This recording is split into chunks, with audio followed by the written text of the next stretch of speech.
What if the pain you endured wasn't meant to break you, but to break you open? What if the betrayal that shattered you was not the end, but the beginning of your return to yourself?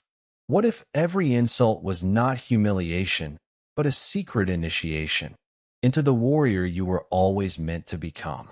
Stay with me, because what you're about to hear isn't just philosophy, it's soul psychology, rooted in the timeless insights of Carl Jung, whose work wasn't meant to soothe the surface but to awaken the depths. And before we begin, remember to subscribe to Deep Psyche, where we explore the unseen, the unspoken, and the unexplored within you.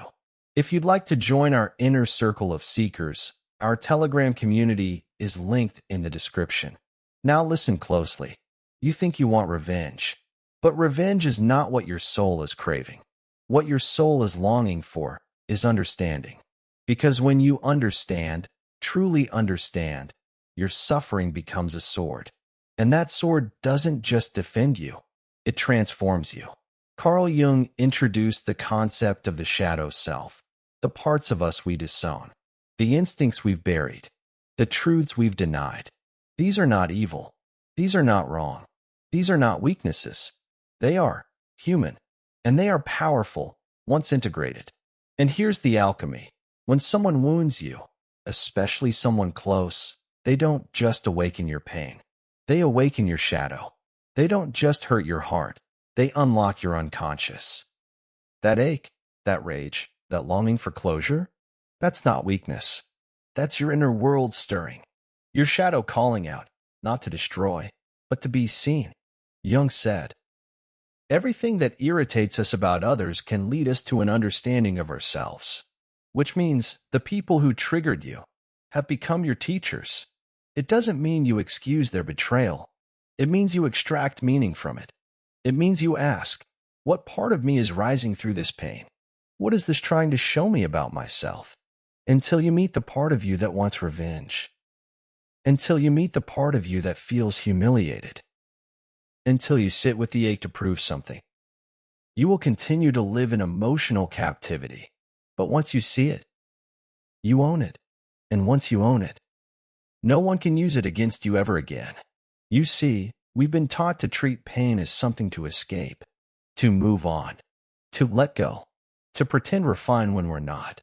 But Jung, he reframed pain as the threshold of rebirth.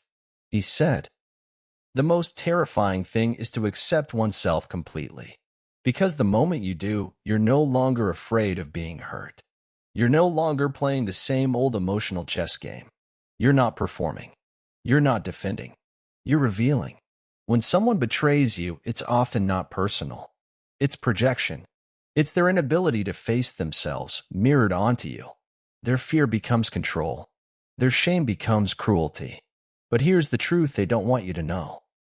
When you endure pain consciously, without collapsing into bitterness or blame, you become something they cannot touch. Every night you cried in silence, that wasn't weakness. That was purification. Every tear they thought was proof you were breaking was proof you were being reshaped. They thought they were destroying you, but they were simply casting you into the fire where the false would burn away. In mythology, heroes aren't made in paradise. They're forged in pain. In psychology, the same is true. You were never broken. You were being carved into truth. And when the carving is complete, you rise, not as the old version of yourself, but as the version that was waiting all along beneath the rubble. You rise as your real self. Jung once observed, everything that we fight weakens us. Everything we are in harmony with strengthens us. That means your healing does not come from fighting your enemies. It comes from facing the war within.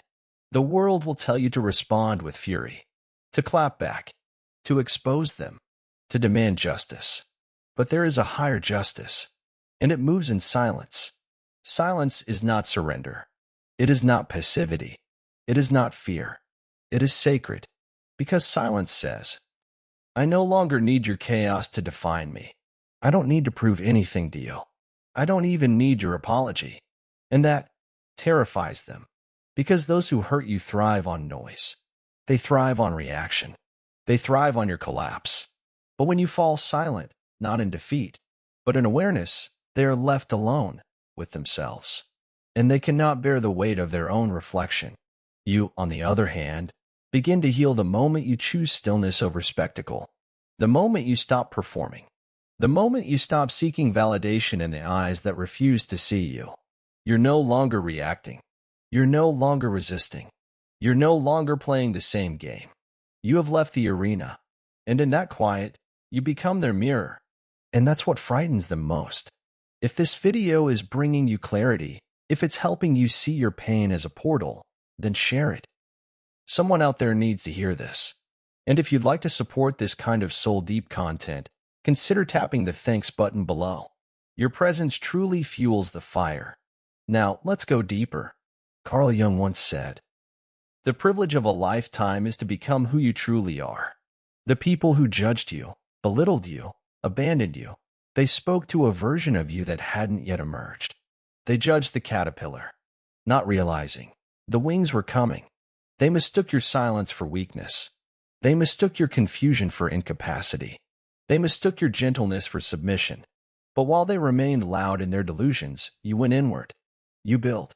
You reflected. You transformed. And most importantly, you began to align with something they will never understand: your purpose. Jung believed that once a person connects to their why, no obstacle can destroy them. He said, "He who has a why to live can bear almost anyhow." They tried to destroy your methods, your voice, your self-worth, but they never touched your why. That's why you're still standing. That's why your quiet evolution confuses them.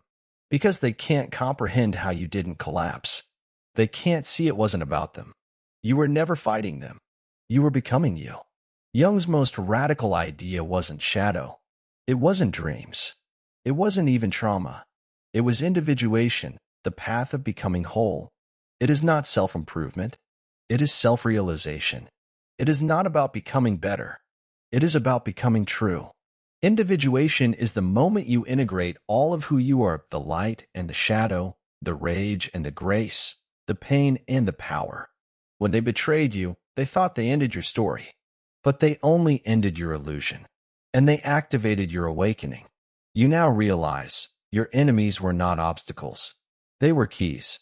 They were necessary sparks that ignited your descent into the unconscious and your return as someone unrecognizable. You are no longer who you were. You are not even who they think you are. You are who you were destined to become. Jung said, "I am not what happened to me. I am what I choose to become." You are not the wound. You are the warrior. You are not the betrayal. You are the resurrection. And your final revenge? It isn't your success. It's your stillness, your clarity, your peace. Because those who tried to destroy you will never understand the person you've become. They will look at you and see a stranger, not because you changed, but because they never truly knew you. You outgrew their perception. You expanded beyond their projections. And one day, they may beg for forgiveness, not because you demanded it, but because your transformation exposed everything they could not face in themselves. Thank you for staying with me. If these words resonated, leave a comment. Let the world hear your voice. Tell me, what part of your soul was seen in this? And if you haven't already, subscribe to Deep Psyche, where the wounded heal, the seekers rise, and the shadows find their place in the light. Every betrayal was a redirection. Every tear was a ritual. Every scar was a symbol. And every shadow was a step toward wholeness. Your revenge is not destruction. It is resurrection. It is becoming the legend they never saw coming. And Carl Jung would call that what it truly is: individuation. Be who you were always meant to be.